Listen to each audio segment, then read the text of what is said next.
What is up, ladies and gentlemen? You are listening to the Rebels by Design Wrestling Podcast, brought to you by HustleJet ENT. You are listening to episode number 27, and on this episode, we are going to be talking about in depth one of the ultimate dream matches in professional wrestling that never actually took place, but there were some opportunities along the way that could have possibly made this match happen. We are talking about The Undertaker versus Sting. Now, before we get into that, I want to mention the last episode number 26, where we talked about one of the greatest rivalries in professional wrestling and who was generally better between Bret the Hitman Hart and the Heartbreak Kid Shawn Michaels. And that was a very interesting episode that we did. And I want to thank everybody who took the time to watch it. It was one of my better episodes I've done recently, and I want to make sure that gets acknowledged. And so far, the overall consensus is that Shawn Michaels was most people were kind of leaning towards Shawn Michaels in the long run.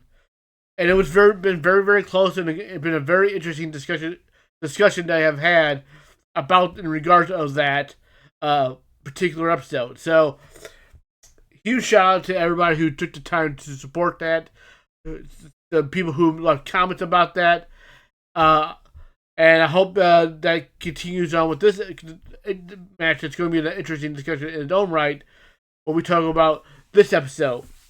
So, the Icon Sting versus the Phenom, The Undertaker.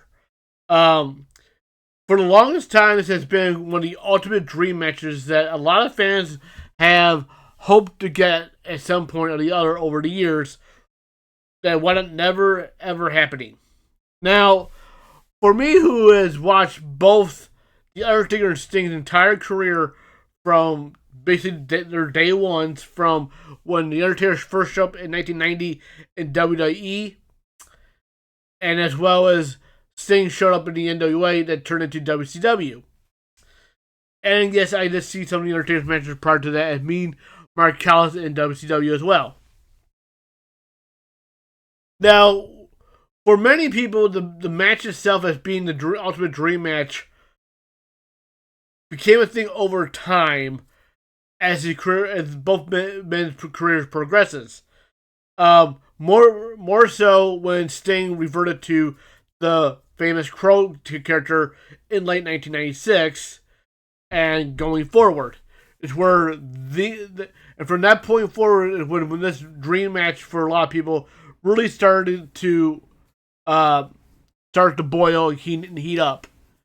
And then when WCW went out of business, it became a whole situation where you had the guy who was the franchise player, the most loyal employee, the most one of the biggest pillars of WCW over the years, in Sting. Sting was the guy who never, for the longest time, was never the guy who ever crossed that line to go to WWE at all. And there were probably a lot of opportunities along the way where there was interest. And then on the other hand, you had The Undertaker from 1990 on, was the single most loyal, reliable employee that the WWE ever had.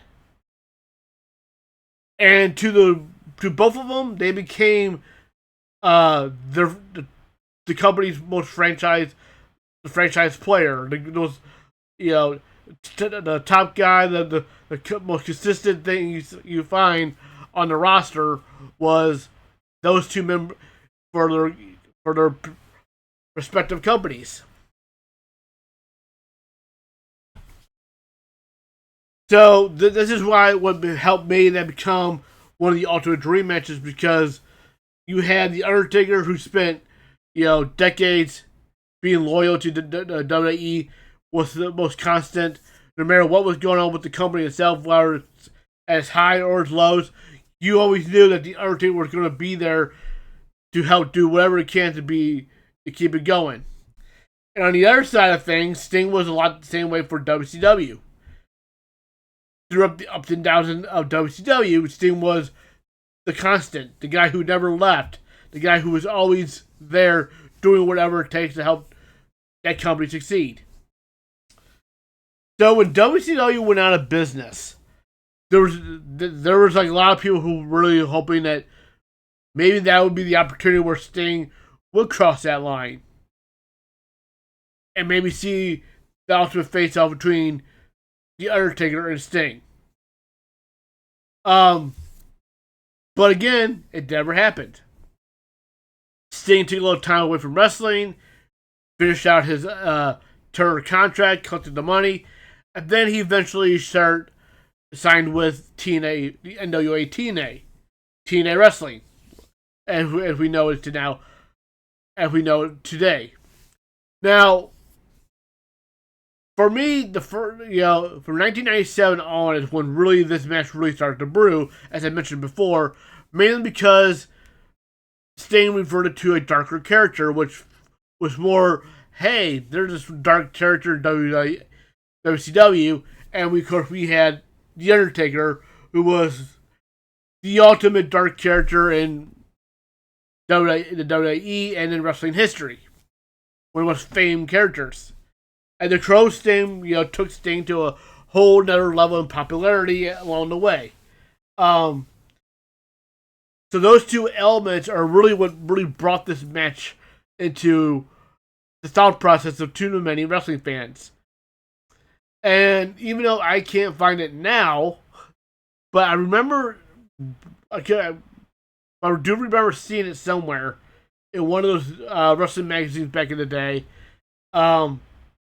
It wasn't a cover one; it was more of an inside article that it mentioned the Undertaker and Sting, and I want to say it was in issue in 1998, if I can recall. But we've seen a lot of these like WWF versus WCW magazines over the years, and there was a lot of interesting matches brought up. Some of them actually did happen, and over time, and a lot of them did not happen over time for different reasons. This match was one of those matches that had small windows of opportunity to happen, but didn't. Mainly because Sting never really went to WWF or WWE until later, and that's the main part of it. And when WCW went out of business, yes, there were a lot of people that were hoping that like Goldberg, like Scott Steiner, like Flair, and the NWO, all the big names of WCW wound up in WWE at some point or another within the first couple years after WCW went out of business. Mainly once those Ted Turner contracts ran out, then they made the jump. The only big name guy who never did do that at the time was Sting. And that kind of left the question mark for the longest time. How long Sting was going to stay in the NWA slash TNA, or that became later on TNA? How long was Sting planning on being with that company? Turned out Sting was there for a very, very long time and had a very good, successful career in TNA. And during the period of time, there was a lot of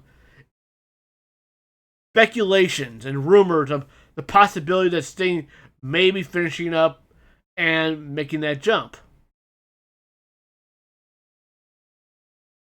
Now, and because every time you hear about, the contract's getting run out, what's going to happen next?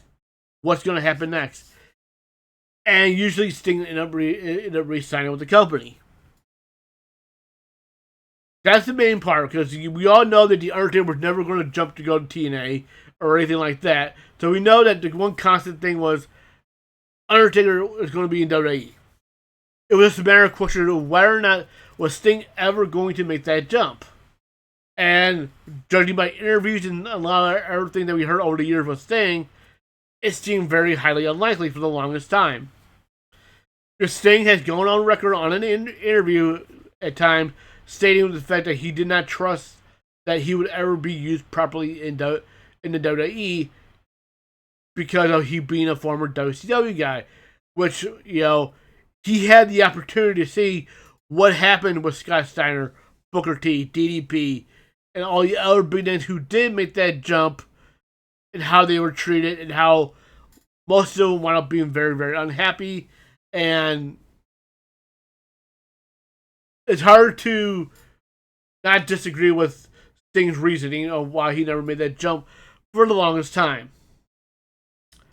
But eventually, so the first time I remember some people were speculating that it could have been Sting. It could have been Sting coming to WWE was the start of the build of WrestleMania 27 2011. This was a very interesting year because we had the countdown to 2021 2011. And it was a,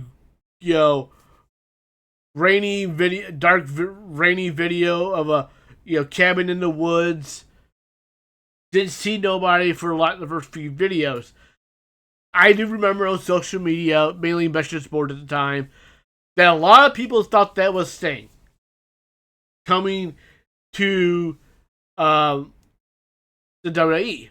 Because at that time, Sting was not currently active in TNA wrestling. He was taking some time off. So there was kind of that reason that people kind of threw that piece of puzzle that maybe it was this. Now, this was also a period of time where TNA wrestling was doing a lot of copycat stuff from WWE. And I'll tell you why in just a minute.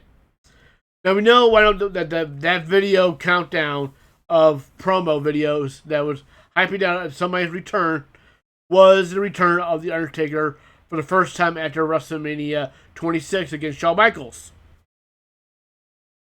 Which we all know led to WrestleMania 27 between The Undertaker and Triple H for the next 2 years. 27 and 28. Now, that same year, only a couple months later, TNA decided to run the same kind of hype video, same similar countdown to a certain date, same rainy, dark video, and it always was the return of Sting for them. And they used the same tactic that they already just did, which is something that in this time frame was very, very common. What was going on in wrestling, as you'll find out a couple years later, when in the same year of in the same couple years later, we'll see what happens with TNA Wrestling or Impact Wrestling at the time. It was known as when they did a reenactment of the Daniel Bryan story for WrestleMania 30. TNA copied that in that same year, using Eric Young in the role of Daniel Bryan, and they had the authority figure, and they had their handpicked champion, which was everything they were doing in that time. It was going on. So that's a different video at a different time, but the only reason why I'm bringing that up is that TNA / Impact Wrestling at that time was very copycatted of what WWE did. It's why they were labeled at times WWE Light. But during this time frame when that first video was hyped for the Undertaker, some people thought that was Sting, which we all know did not happen. So, a few years later, we're building up towards WrestleMania 31. Now, so keep in mind, from November of the year prior to that year, Sting made his officially showed up in WWE.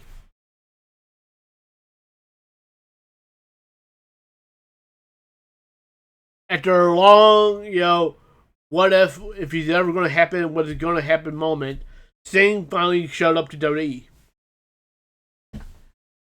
After being put in a WWE game and they hyped up that game with a lot of video, he officially became a part of WWE.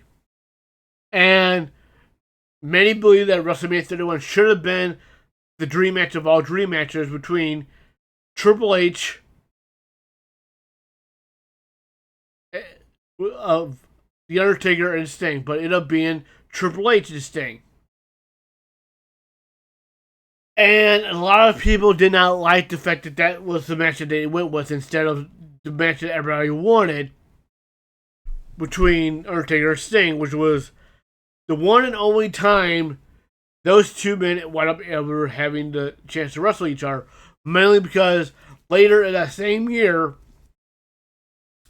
Sting went down with a neck injury that ended his entire WWE run, and he never came back to wrestling for WWE. Undertaker was available. He wrestled Bray Wyatt that night, and he wrestled the next few WrestleManias after that. Even though it wasn't the same Undertaker, the streak was over. So that was the opportunity for it to happen, but it didn't. Instead, we got Sting and Triple H, which was a weirdly booked match because of the run-ins that didn't make sense. Because why was the NWO helping Sting when Sting's most of his run was trying to bring down the NWO? We had the DX run-in. It was kind of a mess in that regard. Even though the match itself wasn't particularly terrible between Sting and Triple H, but of course Triple H had to win the match, and WWE had to get the last victory over WCW. So later on, Undertaker retired. Sting goes to AEW, and eventually retired with AEW, and had a last final run there. That went a lot better than a lot of people expected, because nobody really knew what they were going to get out of Sting when he went there. And that was kind of where the timeline of things of events of happening with that dream match. So now, what would have happened, we think, if that match actually did take place? That's a big question mark. And who would end up being the winner is the other question mark.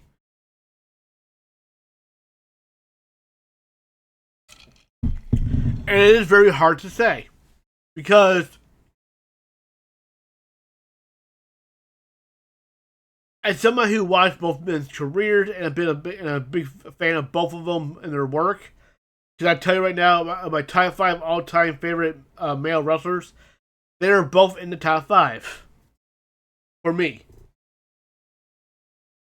So there's no really true biased opinion from my end of who I think was going to win, because I always felt like it would be a very interesting match. How do I feel like that match takes place at WrestleMania 31? I can't say it would be any worse than what we got between Sting and Triple H, because Triple H at that time, while still in great shape, was still able to go, worked a long match. He was becoming a part-timer just as much as Taker was at that time. And he had Taker, just came in with Taker's first match back since, the streak ending in WrestleMania with Brock.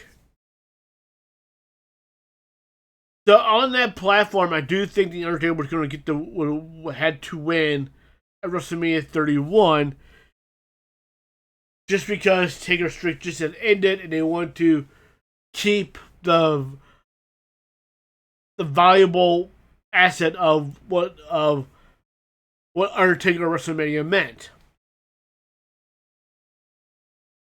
But for me, at the same time, it's like Sting should have won the first match with Triple H. My opinion. I don't care about the whole WCW history. It's about, okay, this was Sting's first ever match in WWE. And it would have made more sense for Sting to win at least a match. Now, during this entire run that Sting had in WWE, he never won a match. And it wasn't a very long run either. He only had a handful of matches to begin with. But the high profile match was he wasn't victorious. So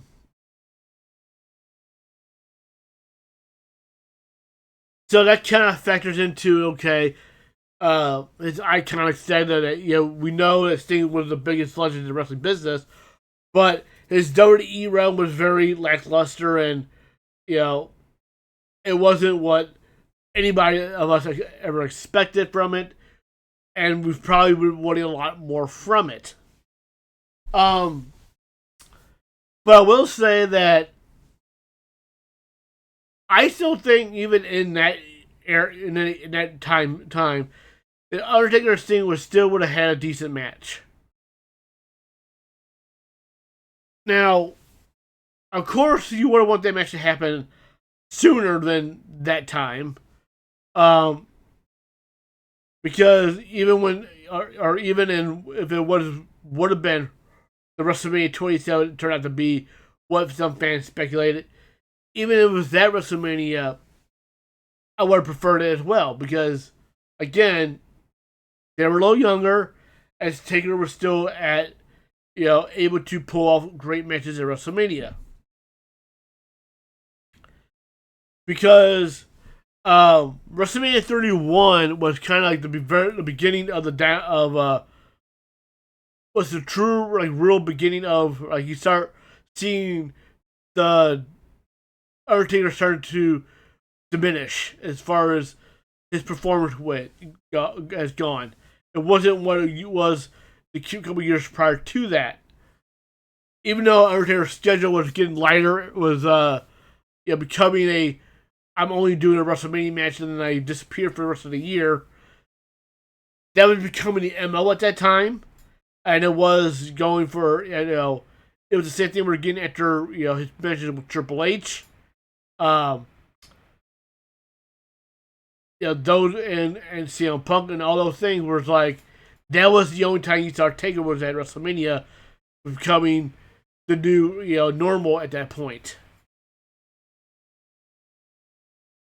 For those few years, and now Taker did have later that year he showed up at 31. Later year he showed up at Survivor Series. Then he worked few more matches, were trying to pop in again a little bit, working, the Saudi Arabia shows. He was, working with Goldberg. He was trying to do the Royal Rumble thing. He had the retirement with Roman Reigns. And during that time, you can tell that Taker was really, not the same guy anymore. He was, showing how beat up his body was.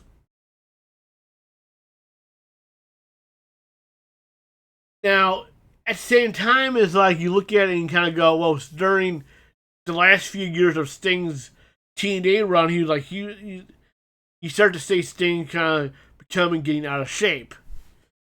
And that may have been more of a TNA thing because, again, he got in great shape when he came to WWE. And then they showed a lot of videos of Sting working his tail off to get, bulk and getting back to the Sting shape that we kind of all knowing. But honestly, when the last few years of Sting's running TNA, you can't really blame him for not really being as motivated as he once was, because the way the company would be around at the time, a lot of people were kind of not the same way. And of course, when Sting was probably what led probably the actual Sting jumping ship to WWE finally was, as we know, that TNA was running into financial problems, and a lot of the big names were leaving the company. In fact, I think Sting was one of the first big names to leave. Because not too long after that, we saw Samoa Joe leave. In the next couple of years, we saw AJ Styles leave. I believe he was the next one to leave, not far after Sting left. Within the next year or so, or during that same time frame, I should say, because AJ ended up going to Japan, and then later and had a big run in Japan, and then later showing up in WWE. Samoa Joe went to showed in Bobby Roode both ended up in NXT for a while. Kurt Angle was like the last major name that who to leave, while TNA started to bring in the MVPs, Bobby Lashley, and so forth like that, and the Hardys. Then eventually they all started to leave. Hardys, went back to WWE, and Kurt Angle ended up going to WWE Hall of Fame in a couple years after he left. Eventually, we saw Lashley go back to WWE, and MVP went back to WWE. Eventually, it's one of those things where you look at it and go, you saw where the company started to go, and but for me, like I look at this match and I always wonder what would have happened.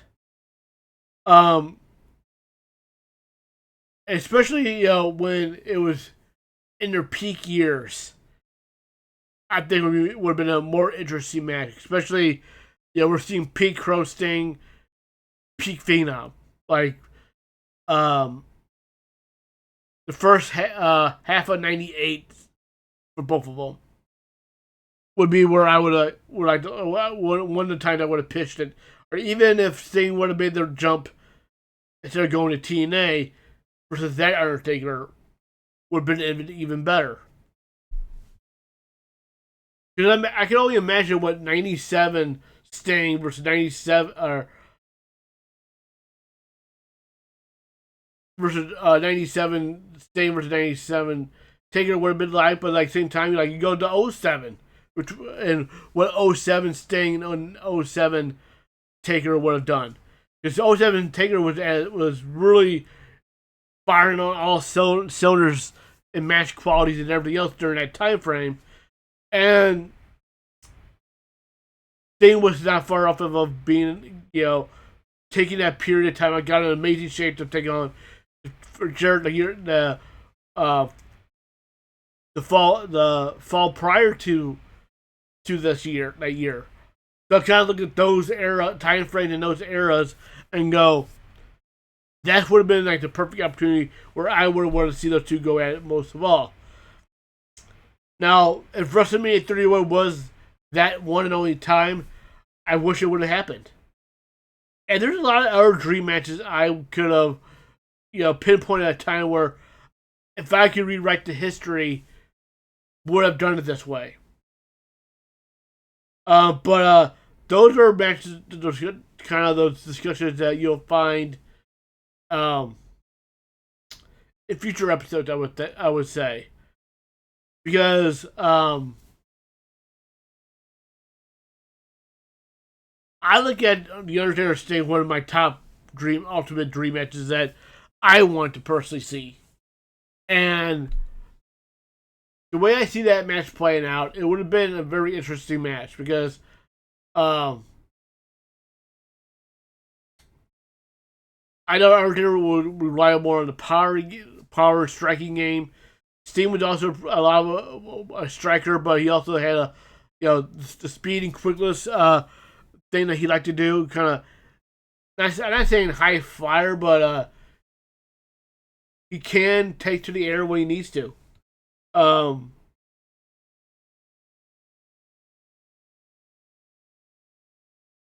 he had a great combination of kind of a mix of a little bit of everything, but peak in-ring performance Undertaker, again was kind of the mix of everything as well. Especially when you start adapting that more MMA style into his to his repertoire, if you will. That would have made it more of an interesting match as well because Sting also had it kind of would have been the Hell's Gate versus the Scorpion Deathlock. Which submission hold was better? Hard to tell, but at the same time, like, we also never really seen a tap out from the Undertaker in history of wrestling. So would that ever change? Good question, I would say. But I like to, in a weird sense of it all, like, you have to also factor in what event does actually take place. Honestly, the go-to would definitely be a WrestleMania match, which but with more favors that it would have been the Undertaker getting the win, regardless of what WrestleMania it was. Um, but I think any other time it was kind of more of an even playing field in a way. But definitely, this would have been a WrestleMania worthy match in my opinion. Um,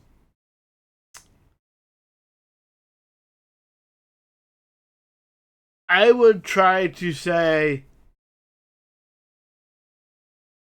I would probably predict that the Undertaker would have gotten the win on it, even though I wouldn't mind seeing Sting get a win himself. Like I said, I don't have a favorite. I like both of these wrestlers very closely the same. They're two of my favorites, so like picking one over the other is definitely a very hard thing to do. But I think um, it would have been the Undertaker who would gotten the win. Now, that's my own opinion. So I'm really interested to hear what you, the audience, think of this match. So please leave comments in the comment section. I'll definitely be reading them. I'll definitely try to reply as many as I can. It's very, very welcome. I always love having discussion, real, true wrestling discussions within the fans. Um, so with that being said, this is going to wrap up this episode. I know it's not near as long as the other episodes kind of go to, but I really wanted to talk about this match in particular. Because in a lot of ways, they definitely are evenly matched. So what are your thoughts on this match? Were you one of those people who wanted to see this match as well? Is this one of your ultimate dream matches in your opinion? Because it's a very interesting match for me, and I do want to hear y'all's opinion about it as well. So please, like I said, leave the comments. Because I would love to hear the reaction to this one. Because it is a very interesting match. It's very even. Both been over the careers. I know people are going to say what they want to say about different companies and their championships. Sting's very, very, very well decorated as a champion. As a guy who held every title he can be eligible to hold in the history of WCW. In WCW, held many more in TNA world titles. Taker was mainly world champion or tag champion and a hardcore champion in WWE, but he stayed mostly at the top title and went for only a top title for the most part of his career. But this is one of those situations I feel like the championships is not where you kind of draw it. It's more of what they meant in the overall for their companies that they were brand loyal to. Taker's being a lot of people call him the conscience, the phenom, and there are all these different cliches for WWE. Sting was always that for WCW. So this is kind of like one of the big ultimate Monday Night War fantasy book matches that a lot of people have. And one of them that I've still, one that we always felt like, a lot of people felt like WrestleMania 31, that should have been the match that should have happened, but didn't. Which is why I kind of wanted to do an episode about that. But to me, I felt like Undertaker would have won the match if it would have happened. So let me know in the comments what you think about it, your thoughts on this match. If it's one of yours that you've thought of, please like, subscribe, and share this episode wherever you watch your podcast from, whether you're doing the audio version or you watching us on the video form on YouTube. Please like, subscribe, and support us. And hopefully we'll love to see the response to this as far as your thoughts on it. And hopefully in episode number 28, I'll be reading a lot of those comments and thoughts and see what we got as we talk about the next episode is going to be. So with that being said, everybody have a great night, great week, great month, and I'll be talking to you at episode number 28. Thank you all very much, and once again, please like and subscribe. Thanks.